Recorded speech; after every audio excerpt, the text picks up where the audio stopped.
আলাইকুম। সায়েন্স একাডেমির নতুন একটি ভিডিওতে তোমাদের সকলকে স্বাগতম। ক্ষেত্রফল ও আয়তনের উপর গত ক্লাসে আমরা আয়তক্ষেত্রের ক্ষেত্রফল নিয়ে আলোচনা করেছিলাম। তো আজকের ক্লাসে আমরা ত্রিভুজের ক্ষেত্রফল নিয়ে আলোচনা করব। ত্রিভুজের ক্ষেত্রফল আমরা সকলেই জানি যে হাফ ইন্টু ভূমি ইন্টু উচ্চতা, কিন্তু কেন ত্রিভুজের ক্ষেত্রফল হাফ ইন্টু ভূমি ইন্টু উচ্চতা হলো সেই বিষয়েই আজকে আলোচনা করব। দেখো, এদিকে একটা আয়তক্ষেত্র আছে। এই আয়তক্ষেত্রটার প্রস্থ হচ্ছে এইচ আর দৈর্ঘ্য হচ্ছে বি। তাহলে আয়তক্ষেত্রটার ক্ষেত্রফল কি হবে? দৈর্ঘ্য ইন্টু প্রস্থ, মানে দৈর্ঘ্য হচ্ছে বি আর প্রস্থ হচ্ছে এইচ, মানে কি বি এইচ। এটা পেলাম আমি একটা আয়তক্ষেত্রের ক্ষেত্রফল। এখন এই আয়তক্ষেত্রটার ঠিক অর্ধেক পরিমাণ আমি কেটে নিলাম। এই যে কর্ণ বরাবর ঠিক অর্ধেক পরিমাণ আমি কেটে নিলাম। তাহলে কেটে নিলে আমি যে দুটো পার্ট পাচ্ছি সেই দুটো পার্ট কিন্তু এক একটা ত্রিভুজ হয়। তাহলে একটা ত্রিভুজকে আমি এই যে নিচে এনে দেখালাম যে এই যে একটা ত্রিভুজ, এই ত্রিভুজটা হচ্ছে এই আয়তক্ষেত্রটার ঠিক অর্ধেক হচ্ছে এই ত্রিভুজটা। তো সেক্ষেত্রে দেখা যাচ্ছে এই ত্রিভুজের এই উচ্চতা যেটা, সেটা কিন্তু ওই আয়তক্ষেত্রের ছিল হচ্ছে প্রস্থ। মানে এদিকে আয়তক্ষেত্রের যে প্রস্থটা সেটা কিন্তু এই ত্রিভুজের ক্ষেত্রে হয়ে গেছে উচ্চতা, আর এদিকে আয়তক্ষেত্রের যেটা দৈর্ঘ্য ছিল সেটা কিন্তু এই ত্রিভুজের ক্ষেত্রে হয়ে গেছে ভূমি। অর্থাৎ এদিকে ভূমি বি আর উচ্চতা হচ্ছে এইচ। তো যেহেতু এই ত্রিভুজটা, এই চতুর্ভুজ বা এই আয়তক্ষেত্রটা ঠিক অর্ধেক, তাহলে এই ত্রিভুজটার ক্ষেত্রফল কি হবে? অবশ্যই এই চতুর্ভুজের ক্ষেত্রফল যা, এই ত্রিভুজের ক্ষেত্রফল হবে তার অর্ধেক, যেহেতু এই ত্রিভুজটা এই আয়তক্ষেত্রের অর্ধেক পরিমাণ কেটে নিয়েই প্রাপ্ত। তাহলে এই ত্রিভুজটার ক্ষেত্রফল কি হবে? চতুর্ভুজের ক্ষেত্রফল তো বিএইচ, মানে ত্রিভুজটার ক্ষেত্রফল হবে বিএইচ ডিভাইডেড বাই 2, মানে কি half into B into H, অর্থাৎ কি হাফ ইন্টু বি মানে হচ্ছে ভূমি, ত্রিভুজটার ভূমি ইন্টু এইচ মানে হচ্ছে ত্রিভুজটার উচ্চতা। অর্থাৎ ত্রিভুজের ক্ষেত্রফল কি আসলো? ত্রিভুজের ক্ষেত্রফল আসলো হাফ ইন্টু ভূমি ইন্টু উচ্চতা। তো এখন আমরা একটু জ্যামিতিক উপায়ে প্রমাণ করার চেষ্টা করব যে ত্রিভুজের ক্ষেত্রফল হাফ ইন্টু ভূমি ইন্টু উচ্চতা। বিষয়টা খুবই সহজ, কিন্তু আমরা একটু জটিল উপায়ে প্রমাণ করার চেষ্টা করব। বিষয়টা এরকম যে সহজ জিনিসের জটিল প্রমাণ। তো এদিকে আমি একটা ত্রিভুজ এঁকেছি। ত্রিভুজটার উচ্চতা হচ্ছে এইচ আর ভূমি হচ্ছে বি। ত্রিভুজটাকে আমরা এ বি সি দিয়ে কোণগুলোকে রিপ্রেজেন্ট করলাম, অর্থাৎ এ বি সি দিয়ে আমি ত্রিভুজের কোণগুলোকে রিপ্রেজেন্ট করলাম। তো এখন আমরা প্রমাণ করব যে ত্রিভুজটার ক্ষেত্রফল হচ্ছে হাফ ইন্টু ভূমি ইন্টু উচ্চতা। তো এই প্রমাণে যাওয়ার আগে আমি একটু তোমাকে সর্বসম নিয়ে একটু আইডিয়া দিতে চাই, যে দুটো ত্রিভুজ সর্বসম হলে কি হয় বা কিভাবে আমরা দুটো ত্রিভুজ সর্বসম প্রমাণ করব সে বিষয়ে একটু আইডিয়া দিতে চাই। যেমন ধরো যে দুটো ত্রিভুজ, এই যে একটা ত্রিভুজ, এই যে আরেকটা ত্রিভুজ, এই দুইটা ত্রিভুজকে যদি আমি সর্বসম বলি, অর্থাৎ এ থেকে আমরা বুঝে নিব যে ত্রিভুজটার অনুরূপ বাহুগুলি সব সমান। অর্থাৎ এই যে এই বাহুটা এই বাহুটা এই বাহুটা এই বাহুটা এই বাহুটা এই বাহুটা, এগুলি কিন্তু প্রত্যেকটার সমান হয়ে যাবে যদি ত্রিভুজ দুটো সর্বসম হয়। এমনকি অনুরূপ কোণগুলো, যেমন এই কোণ এই কোণ এই কোণ এই কোণ, এই অনুরূপ কোণগুলোও কিন্তু সমান হয়। অর্থাৎ যদি দুইটা ত্রিভুজ সর্বসম হয়, তাহলে একটা ত্রিভুজকে যদি আমি উঠিয়ে আরেকটা ত্রিভুজের উপরে রাখি, সেক্ষেত্রে প্রত্যেকটা বাহু প্রত্যেকটা কোণ একেবারে সমানে সমানে মিলে যাবে। তো এক্ষেত্রে কি বোঝা যায়? এক্ষেত্রে বোঝা যায় যে দুটো ত্রিভুজের ক্ষেত্রফল কিন্তু একই হবে যদি তারা সর্বসম হয়। অর্থাৎ এই দুইটা ত্রিভুজ যদি সর্বসম হয়, তাহলে সেক্ষেত্রে কিন্তু এদের ক্ষেত্রফল সমান হবে। এখন সর্বসম কিভাবে প্রমাণ করা যায়? সর্বসম প্রমাণের অনেকগুলো সিস্টেম আছে। এই সিস্টেমের মধ্যে আজকে আমরা যে সিস্টেমটা দেখাবো সেটাকে বলা হয় কোণ বাহু কোণ উপপাদ্য। অর্থাৎ যদি দুটো ত্রিভুজের দুইটি কোণ সমান হয় এবং একটি বাহু সমান হয়, তবে আমরা ওই দুইটা ত্রিভুজকে সর্বসম বলবো। অর্থাৎ সর্বসম প্রমাণ করার জন্য আমাদের কি দেখতে হবে? আমাদের দেখতে হবে কি এই দুইটা ত্রিভুজের ক্ষেত্রে কি এই যে একটা কোণ সমান কিনা, আরেকটা কোণ সমান কিনা। অর্থাৎ দুটো কোণ কি এই দুটো কোণের সাথে সমান কিনা। আরেকটা কি দেখতে হবে যে এর একটা বাহু আর এর একটা বাহু কোণ সংলগ্ন এর একটা বাহু আর এর একটা বাহু কি সমান কিনা। যদি এই জিনিসটা মিলে যায় তাহলে আমরা বুঝবো যে এই দুইটা ত্রিভুজ হচ্ছে সর্বসম ত্রিভুজ। তো আশা করি সর্বসম নিয়ে তোমরা ধারণা পেয়েছো। তো এখন আমরা প্রমাণে চলে যাব। তো এদিকে দেখা যাচ্ছে যে আমরা এটাকে নামকরণ এ বি সি দ্বারা করলাম। তো এই ত্রিভুজটাতে আমরা আমাদের প্রমাণের সুবিধার্থে কিছুটা অঙ্কনের কাজ করব। কি করব? আমরা করলাম কি যে এই যে এ ডি এটার উচ্চতা এইচকে আমরা এদিকে এডি দ্বারাও লিখতে পারি। তো এই এডি এর সমান্তরালে আমি এই বি এর উপরে একটি রেখা আঁকবো। রেখাটা কি হবে? এডি এর সমান্তরালে একটি রেখা আঁকবো। তো এই ধরো যে এটা হচ্ছে ওই রেখাটা, যেমন ধরো যে এটা এ বি ডি সি। তো সেক্ষেত্রে এই যে এটার সমান্তরালে তো আমি একটা রেখা আঁকবো, তাহলে সমান্তরালে ওই রেখাটা হচ্ছে ধরো এই বিই, এই যে এই রেখাটা আঁকলাম এডি এর সমান্তরালে। তারপর কি করব? তারপর আবার এই বিডি এর সমান্তরালে আমি এর এদিক দিয়ে একটা রেখা আঁকবো। বিডি এর সমান্তরালে আমি এই আঁকবো, এই যে যেমন ধরো যে এই যে এখানে এঁকেছি যে বিডি এর সমান্তরালে আমি এই একটি রেখা এঁকেছি। ঠিক একইভাবে আমি এদিকেও আমি এই এডি এর সমান্তরালে আমি এই সিএফ আঁকবো। এই যে এঁকেছি এই যে লাল কালির, এডি এর সমান্তরালে আমি সিএফ এঁকেছি, আবার ডিসি এর সমান্তরালে আমি এফ এঁকেছি এদিকে। ডিসি এর সমান্তরালে এফ আর এডি এর সমান্তরালে এফ সি। অর্থাৎ আমরা কি করলাম? আমরা এদিকে দেখালাম কি এই যে এই এডি আর বি এই সমান্তরাল। তো এটা একটু আমি লিখি যে এডি সমান্তরাল বিই, আরেকটা কি এই বিডি সমান্তরাল এই যে বিডি সমান্তরাল এই। তো এই জিনিসটাই আমরা আসলে করলাম আর কি। তো এখন আমরা কি করবো? এখন কিন্তু আমরা দেখা যাচ্ছে যে আমরা দুটো ত্রিভুজ পাচ্ছি এই ক্ষেত্রে। যে এতটুকুর ক্ষেত্রে এই ধরো যে এ ডি বিই এতটুকুর ক্ষেত্রে আমি দুটো ত্রিভুজ পাচ্ছি। দুটো ত্রিভুজ কিভাবে? একটা ত্রিভুজ হচ্ছে A B D, A B D হচ্ছে একটা ত্রিভুজ, আর একটা ত্রিভুজ হচ্ছে এ ই বি। অর্থাৎ একটা ত্রিভুজ এ বি ডি, একটা ত্রিভুজ এ ই বি।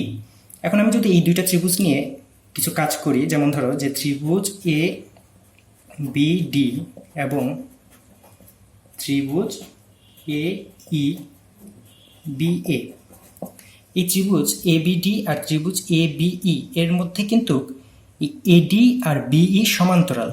এই যে এডি সমান্তরাল বিই, কারণ আমরা অঙ্কনটা এভাবেই কিন্তু করেছিলাম যে এডি সমান্তরাল বিই। আর দেখো যে এবি কিন্তু ওদের ছেদক, এবি কিন্তু ছেদক, এবি ছেদক, এবি ছেদক। তো সেক্ষেত্রে কি হয়? সেক্ষেত্রে কিন্তু এই যে এই কোণটা আর এই কোণটা কিন্তু একান্তর কোণ হয়ে যায়, আর একান্তর কোণ কিন্তু সমান।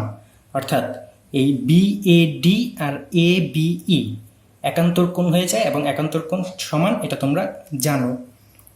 তো সেক্ষেত্রে আমরা এদিকে লিখতে পারি কি বি এ ডি কোণ বি এ ডি সমান কোণ এ বিই, কোণ এ বিই, এই যে একান্তর কোণ, একান্তর কোণ সমান। অর্থাৎ দেখা যাচ্ছে এই যে এই ত্রিভুজটার এ বি ডি ত্রিভুজের এই এ কোণটা, বি এ ডি কোণটা, আর এ বিই ত্রিভুজের এ বিই এই কোণটা, এই দুইটা কোণ কিন্তু সমান হয়ে যাচ্ছে, কারণ এরা একান্তর কোণ। তো দুটো ত্রিভুজের মধ্যে আমি একটা কোণ সমান পেয়ে গেলাম, কিন্তু আমাদের দুটো কোণ সমান করতে হবে যদি এই দুইটা ত্রিভুজকে আমি সর্বসম প্রমাণ করতে চাই। তো দেখো এটা কিন্তু 90 ডিগ্রি, এটা 90 ডিগ্রি, আবার এটাও কিন্তু 90 ডিগ্রি। অর্থাৎ এদিকে লিখতে পারি যে কোণ A D B equal to কোণ A E B equal to 90 degree. এটা কিন্তু 90 ডিগ্রি কোণ, এই যে এই কোণটা কোণ এ ডি বি আর কোণ বিই এ, কারণ হচ্ছে গিয়ে এটা তো উচ্চতা তো 90 ডিগ্রিই হবে। তো আমরা কিন্তু এটার সমান্তরালে এটা এঁকেছিলাম, এটার সমান্তরালে যেহেতু এটা এঁকেছিলাম, তো এই উচ্চতা যেহেতু ভূমির সাথে 90 ডিগ্রি, তাহলে অবশ্যই এটাও কিন্তু ভূমির সাথে 90 ডিগ্রি হবে। আবার ধরো যে এই যে এটার সমান্তরালে, এই যে এটার সমান্তরালে কিন্তু আমরা এঁকেছিলাম, এটার সমান্তরালে আমরা এই বাহুটা এঁকেছিলাম। তো এটা যদি 90 ডিগ্রি হয় সেক্ষেত্রে কিন্তু এটাও 90 ডিগ্রি হবে। তো দেখা যাচ্ছে আমরা কিন্তু সর্বসম প্রমাণ করার ক্ষেত্রে যে আমাদের দুটো কোণ সমান করতে হয়, তো সেক্ষেত্রে কিন্তু আমরা ওই দুটো কোণ সমান করে ফেললাম, এই যে একটা কোণ, এই যে আরেকটা কোণ।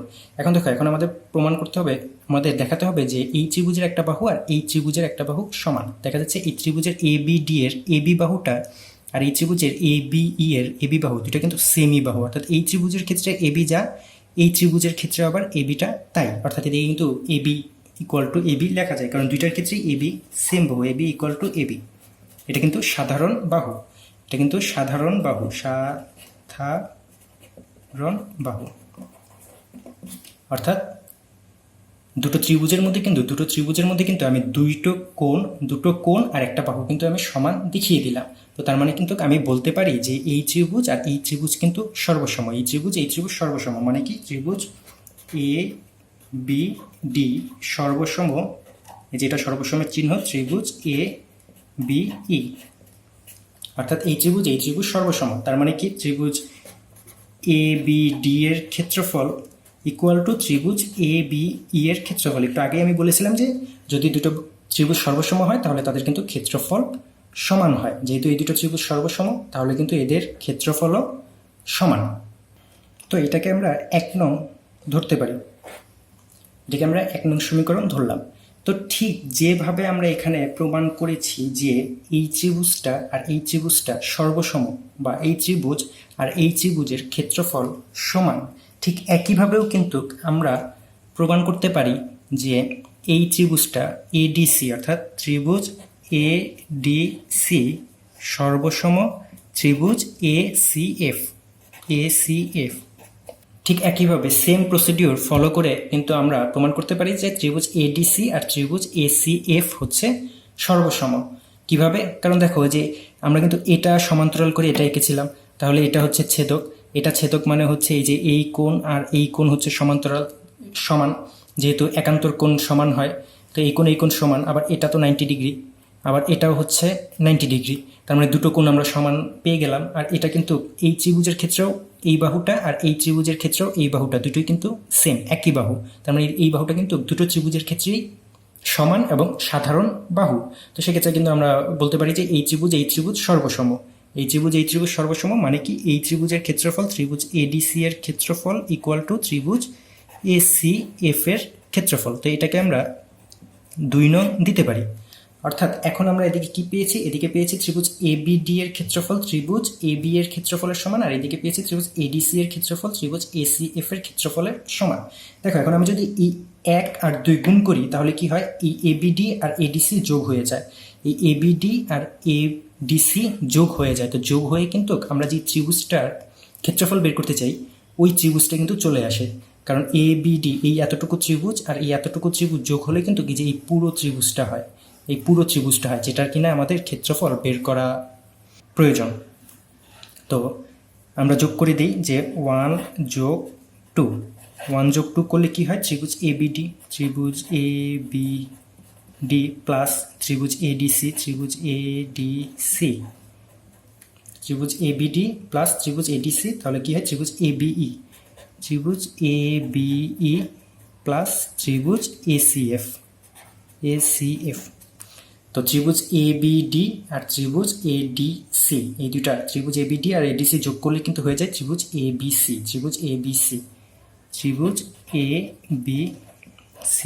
ইকুয়াল টু ত্রিভুজ ABE প্লাস ত্রিভুজ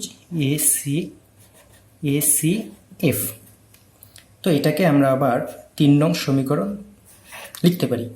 তো এখন আমাদের কি কাজ, এখন আমাদের দেখা কি, এই যে এদিকে কিন্তু আমরা যেই অঙ্কনের পর যে পুরো ক্ষেত্রটা পেয়েছি সেটা কিন্তু একটা আয়তক্ষেত্র, দেখাই যাচ্ছে সেটা কিন্তু একটা আয়তক্ষেত্র, কারণ হচ্ছে আয়তক্ষেত্রে কিন্তু এই যে এই কোণগুলি কিন্তু 90 ডিগ্রি হয়, এই যে আয়তক্ষেত্রের প্রত্যেকটি কোণ কিন্তু 90 ডিগ্রি। তো এটার যেহেতু এই কোণ এই সবগুলি কোণ যেহেতু 90 ডিগ্রি, তো সেক্ষেত্রে এটা কিন্তু একটা আয়তক্ষেত্র। তাহলে এই আয়তক্ষেত্রটার মধ্যে দেখো কি কি আছে, এই আয়তক্ষেত্রের মধ্যে এই যে ABC একটা ত্রিভুজ আছে, আবার এই যে ছোট এই ত্রিভুজটা আছে, আবার এই ছোট এই ত্রিভুজটা আছে। অর্থাৎ আমি যদি এই আয়তক্ষেত্রটার ক্ষেত্রে এই যে এই বড় ত্রিভুজটা প্লাস ABE এই ত্রিভুজটা প্লাস ACF এই ত্রিভুজটা, এই 3টা ত্রিভুজ যদি যোগ করি সেক্ষেত্রে কিন্তু আমি একটা আয়তক্ষেত্রের ক্ষেত্রফল পেয়ে যাচ্ছি।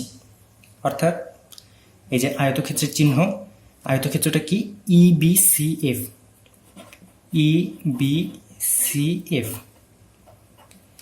এই আয়তক্ষেত্র কি কি নিয়ে গঠিত? এই যে ত্রিভুজ ABC নিয়ে গঠিত, ত্রিভুজ ABC। আর কি কি আছে এটার মধ্যে? ত্রিভুজ ABE আছে, এই যে ত্রিভুজ ABE, অর্থাৎ ত্রিভুজ ABE। এটার মধ্যে আর কি আছে? আছে হচ্ছে ত্রিভুজ ACF, ত্রিভুজ ACF। অর্থাৎ এই ছোট ছোট মানে এই যে বিশাল একটা ত্রিভুজ, এই বড় ত্রিভুজ যেটার কিনা আমাদের ক্ষেত্রফল বের করতে হবে, আর এই যে ছোট দুটো ত্রিভুজ নিয়ে কিন্তু এই আয়তক্ষেত্রটা গঠিত।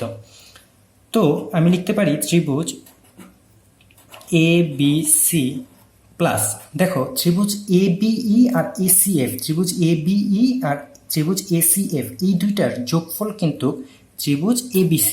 অর্থাৎ এই যে এতটুকু যোগ করলে কিন্তু আমি ত্রিভুজ ABC পাই। এই যে 3 নং সমীকরণ অনুযায়ী, 3 নং সমীকরণে ত্রিভুজ ABE আর ত্রিভুজ AC এর যোগফল, ACF এর যোগফল হচ্ছে ত্রিভুজ ABC। অর্থাৎ ত্রিভুজ ABE আর ত্রিভুজ ACF এর যোগফল কি? ত্রিভুজ ABC। অর্থাৎ পাচ্ছি কি 2 ত্রিভুজ ABC। যেহেতু ABC যোগ ABC মানে কি দুটো ABC। অর্থাৎ আমি লিখতে পারি যে 2 ত্রিভুজ ABC অর্থাৎ ত্রিভুজ ABC এর ক্ষেত্রফলের দ্বিগুণ। এদিকে ত্রিভুজ ABC দ্বারা কিন্তু ত্রিভুজ ABC এর ক্ষেত্রফলও তোমরা বুঝে নিতে পারো যে ত্রিভুজ ABC এর ক্ষেত্রফলের দ্বিগুণ হচ্ছে গিয়ে এই আয়তক্ষেত্রটা কি EBCF। অর্থাৎ আয়তক্ষেত্র EBCF হচ্ছে ত্রিভুজ ABC এর ক্ষেত্রফলের দ্বিগুণ। তো সেক্ষেত্রে আমরা কি লিখতে পারি যে ত্রিভুজ ABC ইকুয়াল টু, যেহেতু এটা 2 গুণ অবস্থায় আছে, আমি যদি এই পাশে নিয়ে নিই তাহলে কিন্তু সেটা কি হয়ে যায়? সেটা কিন্তু ভাগ হয়ে যায়। তাহলে কি হয় যে 1/2 ইন্টু আয়তক্ষেত্র EBCF। তো এটাকে কি লেখা যায়? এটাকে লেখা যায় হাফ ইন্টু, তো এই আয়তক্ষেত্র EBCF, আয়তক্ষেত্র EBCF এর ক্ষেত্রফল কি? আয়তক্ষেত্রের ক্ষেত্রফল তো আমরা জানি হচ্ছে গিয়ে, এই যে আয়তক্ষেত্রের ক্ষেত্রফল তো আমরা জানি হচ্ছে দৈর্ঘ্য ইন্টু প্রস্থ। তো এই আয়তক্ষেত্রটার দৈর্ঘ্যটা কি? এই যে এটা হচ্ছে আয়তক্ষেত্রটার দৈর্ঘ্য, তো যেটা কিনা এই B এর সমান, কারণ এই আয়তক্ষেত্রের দৈর্ঘ্যটা হচ্ছে এই ত্রিভুজটার ভূমি, যেটা কিনা B এর সমান। আর এই যে এই BE, এই যে এটা হচ্ছে আয়তক্ষেত্রটার প্রস্থ, যেটা কিনা উচ্চতার সমান। কারণ কি আমরা দেখো যে এই ত্রিভুজ আর এই ত্রিভুজ কিন্তু সর্বসম প্রমাণ করেছি, আমরা এই ত্রিভুজটা আর এই ত্রিভুজটা কিন্তু সর্বসম প্রমাণ করেছি। তো সর্বসম প্রমাণ করা মানে কি? এই ত্রিভুজের অনুরূপ বাহু আর এই ত্রিভুজের অনুরূপ বাহুগুলি সমান। তার মানে এই ত্রিভুজের ক্ষেত্রে এই বাহুটা আর এই বাহুটা সমান, এই যে এই ত্রিভুজের এই বাহুটা আর এই ত্রিভুজের এই বাহুটা সমান। তার মানে এদিকে যেটা H, সেই Hই কিন্তু এটা। তাহলে সেক্ষেত্রে এই Hটা কিন্তু এই আয়তক্ষেত্রের প্রস্থ হিসেবে কাউন্ট হবে। অর্থাৎ আয়তক্ষেত্রের ক্ষেত্রফল কি? দৈর্ঘ্য ইন্টু প্রস্থ। তাহলে এই দৈর্ঘ্যটা কি হবে? B, আর প্রস্থটা কি হবে? H। অর্থাৎ কি আসছে? এই ত্রিভুজটা, অর্থাৎ এই ত্রিভুজটার ক্ষেত্রফল কি আসছে? ত্রিভুজ ABC ইকুয়াল টু কি আসছে? এই যে হাফ ইন্টু এই যে এই B মানে কি? ভূমি ইন্টু H মানে কি? উচ্চতা। অর্থাৎ ত্রিভুজের ক্ষেত্রফল কি আসলো? হাফ ইন্টু ভূমি ইন্টু উচ্চতা। আশা করি তোমরা এই জটিল সিস্টেমটাও বুঝতে পেরেছো। তো আজকে এই পর্যন্তই। নেক্সট ক্লাসে আমরা বৃত্তের ক্ষেত্রফল নিয়ে আলোচনা করব। সে পর্যন্ত ভালো থাকো। খোদা হাফেজ।